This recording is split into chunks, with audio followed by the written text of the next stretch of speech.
আমাদের বাড়িতে রাত্রে সকলে রুটি খায়। তো আমার রাত্রিবেলা ভীষণ চিন্তা হয় যে রুটির জন্য পারফেক্ট কি তরকারি বানানো যায়। তো এই চিন্তা করতে করতে আমি মাঝে মধ্যে ফ্রিজ খুলে দেখি কি আছে, নতুন কিছু বানানোর চেষ্টা করি। একঘেয়েমি সবাই কেউ কিছু খেতে চায় না।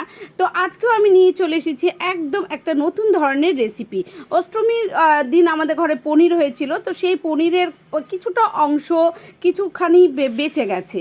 তো সেই বাঁচা পনিরটা দিয়েই আমি আজকে একটা নতুন ধরনের রেসিপি বানাবো।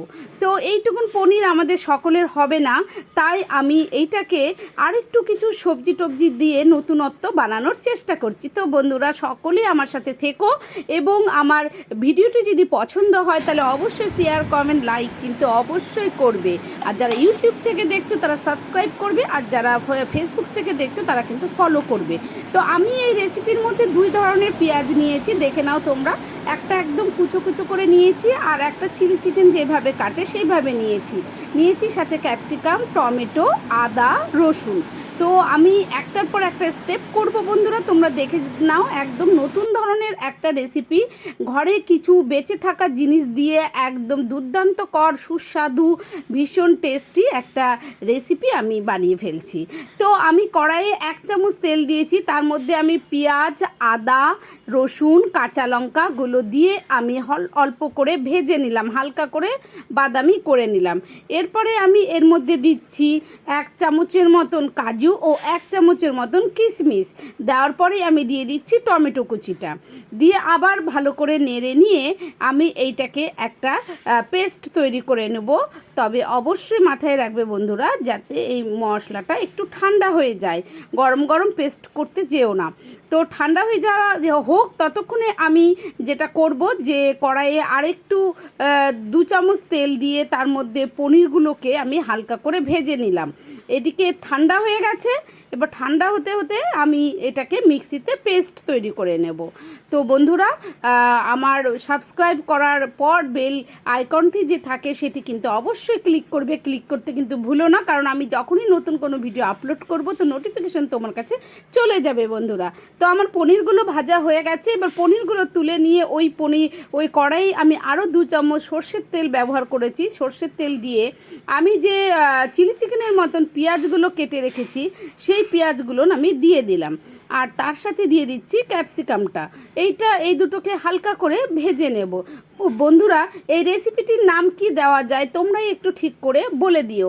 আমি তো বলছি রুটি দিয়ে একদম নতুন ধরনের একটা রেসিপি। এর মাঝখানে দিলাম সামান্য একটুখানি জল, কারণ হচ্ছে আমি কিছু গুঁড়ো মশলা অ্যাড করব। এর মধ্যে দিলাম আমি জিরে গুঁড়ো 1 চামচ, 1 চামচ দিচ্ছি লঙ্কা গুঁড়ো, দিলাম পরিমাণ মতো হলুদ এবং পরিমাণ মতো নুন। এবার ঝালটা হচ্ছে একদম তোমাদের স্বাদ অনুযায়ী দেবে।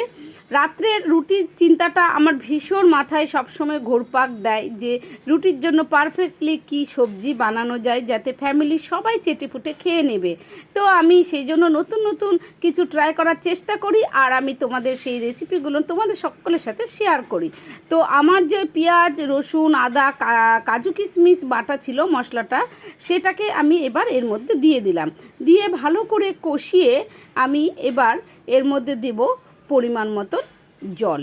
তো কষাতে যেটুকুন সময় লাগবে, এটা কিন্তু খুব ঝটপট রান্নাটা হয়ে যায়, খুব যে টাইম লাগে তা নয়, একটু একদম নতুনত্বের ছোঁয়া। তো আমি যেহেতু রুটির তরকারি, এখানটা একটু চিনি দিলাম। তোমরা যারা চিনি খাও না তারা কিন্তু অবশ্যই স্কিপ করবে। তো আমার মশলাটা কিন্তু কষানো হয়ে গেছে। এই পর্যায়ে এসে আমি এখানে জল দেব। তোমরা যদি মনে করো গরম জল দেবে তাহলে কিন্তু খুব ভালো হয়। গরম জল দিলে তরকারির স্বাদ, গুণ সব কিছুই অত্যন্ত বেড়ে যায়। তো এই জলটা দেওয়ার পর আমার জল ফুটে উঠেছে ঝোলটা। এরপরে আমার টুকরো করে ভেজে রাখা যে পনির, সেই পনিরটাকে আমি দিয়ে দিলাম। পনিরটা দেওয়ার পর কিছুক্ষণ এটা ফুটবে। এটা ভীষণ ভীষণ টেস্টি হয়েছিল বন্ধুরা, তোমরা বিশ্বাস করো সকলে, একদিন কিন্তু করে খেয়ে দেখতেই পারো। তো আমার পনিরটার পরিমাণ যেহেতু খুব কম ছিল, সেহেতু আমি কাজু পেঁয়াজ দিয়ে গ্রেভিটাকে অনেকটা বাড়িয়ে নিয়েছি, যাতে আমাদের সকলের হয়ে যায়। আর লাস্টে আমি এসে দিচ্ছি দুটো কাঁচা লঙ্কা দেওয়ার পর এতে যে গন্ধ, কাঁচা লঙ্কার যে ফ্লেভারটা, সেটা কিন্তু দুর্দান্ত হয়। তো বন্ধুরা, আমার একদম রেডি এই রেসিপি। দেখো তোমরা, বা দেখুন, এবং ভালো লাগলে লাইক কমেন্ট